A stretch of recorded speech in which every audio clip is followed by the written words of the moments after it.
Bonjour à tous, aujourd'hui nous allons parler d'un roman qui s'intitule Le Cheval Pâle.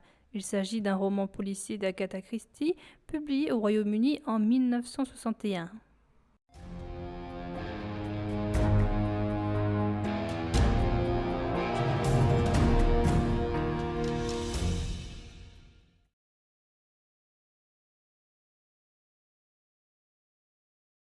Mark se trouve à Chelsea. Il écrit un livre sur certains aspects de l'architecture mongole. Dans un restaurant, Mark assiste à une bagarre entre deux filles, Tommy et Lou. Lou arrache des touffes de cheveux à Tommy. Tommy aurait volé le copain de Lou. Une semaine plus tard, Mark voit dans le journal l'avis de décès de Tommy. Mark se rend chez Madame Oliver, une écrivaine qui est alors en plein questionnement sur l'écriture de son prochain roman. Mark est venu lui faire une demande de la part de sa cousine Rhoda qui voudrait que Madame Oliver vienne à sa kermesse pour signer des autographes. Grâce à une phrase incongrue, Mark a trouvé une solution pour le récit de Madame Oliver qui était bloqué. Cette dernière s'empresse et fait sortir Mark afin de se remettre à son travail. Un petit garçon vient chercher un prêtre pour Madame Davis qui va bientôt passer l'arme à gauche. Le père Gorman se rend chez cette femme qui habite chez Madame Coppins. Madame Davis aurait eu une grippe avant d'avoir une pneumonie. Elle fait des confidences graves au père Gorman. Elle meurt peu de temps après. Dans un estaminet, le prêtre écrit sur un bout de papier les noms donnés par Madame Davis et, par manque de poche valide, il met le papier dans sa chaussure. Dans la rue, le prêtre se fait assommer et il meurt. Un médecin de la police qui s'appelle le docteur Gorrigan retrouve le papier dans la chaussure. Sur cette liste, on trouve les noms suivants: Ormerod, Sandford, Parkinson, Esquette Dubois, Shaw, Armand Worth, Tuckerton, Gorrigan et de La Fontaine. Le docteur et l'inspecteur Lejeune décident de s'intéresser à cette liste. Le docteur appelle Madame Esquette Dubois, mais il apprend qu'elle est morte il y a 5 mois. Monsieur Lejeune interroge la logeuse de Madame Davis. Il apprend que la morte travaillait pour un institut de sondage. Elle est tombée malade de la grippe, puis elle est retournée au travail pour un jour avant de retomber de nouveau malade. L'inspecteur n'obtient pas beaucoup d'éléments des gens qui l'interrogent. Il obtient beaucoup plus auprès d'un pharmacien nommé Monsieur Osborne. Ce dernier dit avoir vu la personne qui a suivi le prêtre dans la rue. Il réussit à la décrire. Après avoir vu une représentation de Macbeth, Mark sort d'un théâtre en compagnie d'Hermia. Ils se rendent tous deux aux fantaisies. Ils y rencontrent Poppy et David. La conversation tourne autour des sorcières de Macbeth. David pense que dans certaines zones rurales d'Angleterre, il existe encore des gens qui croient aux sorcières. Le sujet passe aux personnes qui en ordonnent à d'autres de tuer quelqu'un. Poppy pense que c'est encore possible grâce au cheval pâle, mais elle s'arrête bien vite d'en parler. Le lendemain, Mark reçoit un coup de fil de Madame Oliver. Elle accepte de se rendre à la kermesse de Rhoda. Elle lui parle d'un pub appelé le Cheval Pâle. Mark reçoit ensuite un coup de fil d'un notaire pour venir récupérer les aquarelles de sa marraine récemment décédée, Lady Esquette Dubois. En sortant de la maison de sa marraine, Mark croise Jim Corrigan, qu'il a connu autrefois à Oxford. Dans le cadre de l'enquête, le docteur voudrait des renseignements sur Lady Esquette Dubois. Mark lui dit que c'était une femme conservatrice et qu'il y a peu de chances qu'elle ait été victime de chantage. Le docteur lui montre la liste et lui dit l'avancée de l'enquête. Mark téléphone à David pour retrouver Poppy. Mark se rend sur son lieu de travail qui est une fleuristerie. Quand il l'interroge sur le cheval pâle, Poppy devient nerveuse et ne voit pas de quoi il parle. Après la kermesse de Rhoda, plusieurs personnes se retrouvent. Il y a Rhoda et son mari, le colonel Despard, Miss McAllister, une jeune femme rousse nommée Ginger, Madame Oliver, le révérend Caleb Dane, Caltrop et sa femme. Mark questionne l'assemblée sur le cheval pâle. On lui répond qu'il s'agit d'une vieille auberge qui appartient maintenant à Tirza Gray, qui est accompagnée de Sibylle et de Bella. Ces 3 femmes ont une réputation de sorcières. Le lendemain, l'assemblée se rend chez M. Venables, un homme riche par on ne sait quel moyen, mais infirme qui se déplace en fauteuil roulant. L'assemblée parle de grands hommes, de mal et du diable. Le groupe se rend ensuite chez les trois sorcières. Elles possèdent un tableau sur lequel on peut voir un cheval pâle. Ginger propose de le nettoyer pour voir l'entièreté du tableau. Ces trois femmes croient à fond à la sorcellerie, alors que Mark semble ne pas y croire. Tirzah Gray a une conversation avec Mark. Elle lui dit que les demandes que les sorcières reçoivent concernent principalement la mort et l'amour. Elle lui parle de la capacité, grâce à la sorcellerie, d'intimer à des personnes l'ordre de mourir.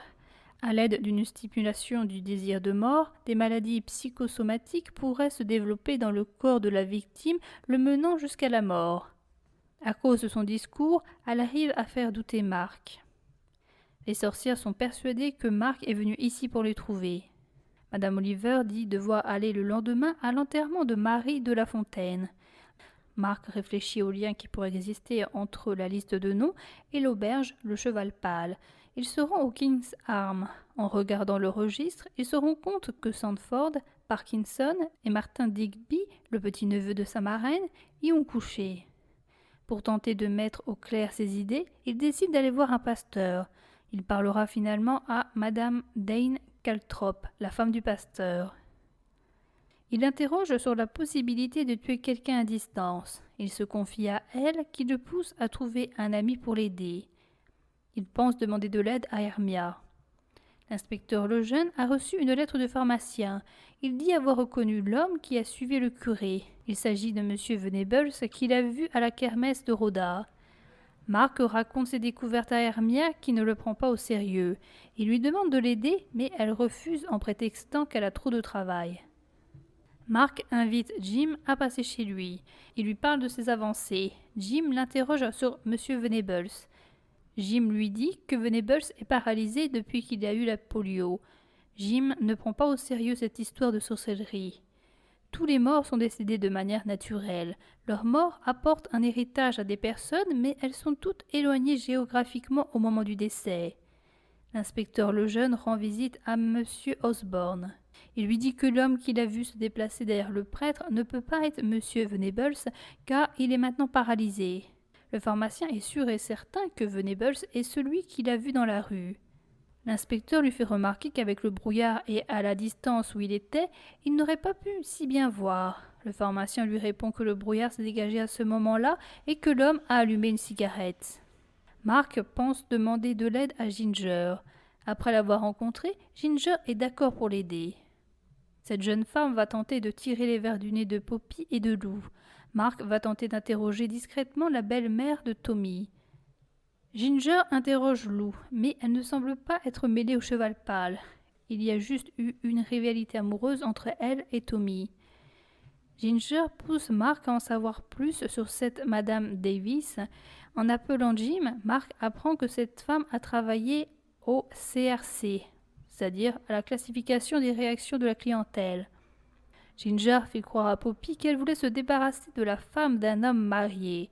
Ginger arrive à tirer de Poppy une adresse. Il s'agit de celle d'un certain Monsieur Bradley. Mark se rend à cette adresse. Il rencontre Bradley qui fait des paris sur la vie et la mort des gens. Si la personne meurt avant une date, l'autre personne lui doit de l'argent. Mark se fait passer pour un client. Miss Gray ferait mourir des personnes grâce à la sorcellerie, ce qui n'est pas condamnable par la justice. Mark se rend chez Madame Tuckerson, autrement dit la belle-mère de Tommy. Il fait semblant de s'intéresser à sa maison en tant qu'historien. Elle lui fait visiter la maison qui sera bientôt vendue. Elle fait tout pour passer pour une femme bonne et généreuse auprès de son mari maintenant décédé, et elle dépeint Tommy comme une adolescente difficile. De Ginger, on sait que la plus grosse partie de l'héritage revenait à Tommy. La belle-mère aurait l'héritage si la belle-fille mourait avant 21 ans ou avant son mariage. Quand Mark interroge la belle-mère sur le cheval pâle, elle panique et elle dit ne rien savoir. Ginger veut faire passer Mark pour un client du cheval pâle. Il fera croire qu'une femme avec qui il s'est marié depuis longtemps a réapparu et veut empêcher son mariage avec une autre femme. La jeune fiancée serait Hermia et Ginger serait sa femme. Mark va voir l'inspecteur Lejeune et il lui raconte son affaire. Mark retourne chez M. Bradley et il lui expose son faux problème. Bradley parie que Ginger sera morte d'ici un mois. Bradley lui conseille d'assister à la séance de Miss Grey, puis de partir un temps hors de Londres. Avant d'aller chez les sorcières, Mark descend chez Rhoda qui nettoie ses chiens au thallium. Il va aussi chez Madame Dane Caltrop. Mark lui parle de ses nouvelles avancées et lui dit sa peur qu'il arrive quelque chose à Ginger. Elle lui démontre l'utilité de Ginger à se sacrifier. Mark se rend au Cheval Pâle. Il y dîne, puis il assiste au tour de sorcellerie. Tirza organise la séance. Sibyl semble possédée par l'esprit de Macandal. Elle prend une voix d'homme et entre dans une transe. Bella sacrifie un coq blanc. Un dispositif électrique est utilisé pour que l'esprit de Macandal puisse provoquer la mort dans le corps de la personne à qui appartient l'objet apporté. En revenant chez Rhoda, Mark parle avec Despard. Lui-même a été témoin de phénomènes étranges. Mark montre de l'indifférence, mais la séance l'a en réalité secoué. Il va au presbytère et il appelle Ginger. Elle dit n'avoir aucun symptôme pour l'instant. Mark rend visite à M. Venables. Il parle de machines qui prendront de plus en plus la place de l'homme, mais pas sa pensée. Venables commence à parler du pouvoir de l'esprit avant de se rétracter. Il ne croit pas du tout aux histoires de sorcières. En voulant retourner chez Rhoda, Mark croise le pharmacien dans la propriété de Venables. Ils font chemin ensemble. Le pharmacien lui raconte ce qu'il a déjà raconté à la police. Il croit dur comme fer d'avoir vu M. Venables dans la rue en train de suivre le prêtre. Il pense que M. Venables a simulé la polio et a fait examiner par un médecin un autre homme atteint réellement de la polio. S'il est venu dans la propriété de M. Venables, c'était pour l'espionner. Avant de s'en aller pour Bournemouth, Mark appelle Ginger. Sa voix a changé, mais Ginger ne prétexte qu'une grippe. Mark la pousse à aller voir un médecin. Il commence à douter du pouvoir du sorcier sur la santé de Ginger. Madame Dane Caltrop lui dit que le tour de sorcellerie mis en place par les 3 sorcières n'est qu'un attrape-gogo. Ginger l'appelle et lui dit qu'elle a la grippe. Puisqu'elle se sent mal, Mark décide d'aller la voir. Ginger sera transportée dans une clinique. Mark décide d'aller voir Poppy. Il lui dit que le sort des sorcières s'est retourné contre Ginger. Poppy pense que Ginger était sa maîtresse et que le mari voulant se remarier était Mark. Poppy lui dit que pareil cas s'est déjà produit quand quelqu'un n'a pas voulu payer. Mark la fait boire pour lui tirer les vers du nez. Pour demander réparation, Mark pourrait s'adresser à Eileen Brandon qui travaillait au CRC, qui est un institut de sondage. Alors qu'il s'apprête à aller au café où travaille maintenant cette femme, il est appelé par Madame Oliver. Elle a pu parler avec Edith Beans, une femme qui travaillait pour la marraine de Mark. Edith lui a dit que tous les cheveux de Lady Estec Dubois étaient tombés. Madame Oliver a remarqué aussi que d'autres victimes ont eu elles aussi les cheveux qui tombaient. Mark téléphone à l'inspecteur Lejeune. Mark devine qu'il s'agit d'un empoisonnement au thallium. La sorcellerie n'a rien à voir avec les morts de ces personnes. Les victimes, avant de mourir, ont reçu la visite d'un institut de sondage qui a l'air d'être impliqué dans ces meurtres. Mark et le jeune vont voir Eileen Brandon qui travaillait à la classification des réactions des clients. Elle a quitté son travail car son métier lui semblait louche et cachait sans doute un autre but que les questions posées. Madame Davis lui aurait dit alors qu'il s'agissait de raquettes. Elle remarquait que les personnes interrogées mouraient peu de temps après leur visite. L'inspecteur Lejeune, M. Osborne et Mark se rendent chez M. Venables. L'inspecteur Lejeune dit au pharmacien tout ce qu'il sait de cette affaire. On apprend également qu'après les enquêtrices, un homme passait au domicile des futures victimes sous l'aspect d'un plombier, d'un électricien, etc. Cette personne disposait des produits empoisonnés. Ces produits avaient le même aspect que les produits utilisés habituellement par les victimes connues grâce au sondage fait préalablement. L'inspecteur Lejeune dit que c'est le pharmacien qui a suivi le prêtre et qui est le réel investigateur des meurtres. Ce pharmacien a dit avoir vu M. Venables dans la rue ce jour-là pour que les soupçons n'aillent pas sur lui. Plus tard, Mark se rend au Cheval Pâle pour y retrouver Ginger. Ginger était en train de laver la vieille enseigne. En plus du cheval, on y voit un cavalier qui est un squelette. Mark lui fait une demande. Le cheval pâle fait partie de ces quelques romans d'Agatha Christie qui ne comportent ni Hercule Poirot ni Miss Marple. L'enquête est surtout menée par Mark, dont il est le narrateur de la plupart des chapitres. Il n'enquête pas seul, ce qui permet de débloquer certaines situations. Ainsi, Miss Oliver fait penser à Mark à un empoisonnement. Ginger et Mrs. Dane poussent Mark à enquêter et elles apportent de la rationalité dans son jugement. Poppy l'aide car tout en ayant l'air idiote, elle a mémorisé certaines informations.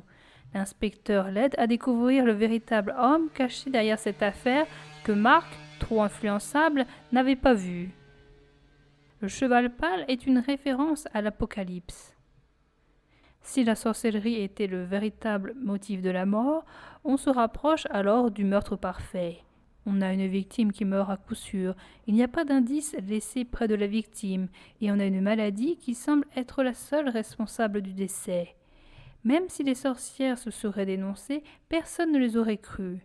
Ceci n'aurait pas été le cas quelques siècles plus tôt. Différents éléments sont là pour cacher la vérité au lecteur.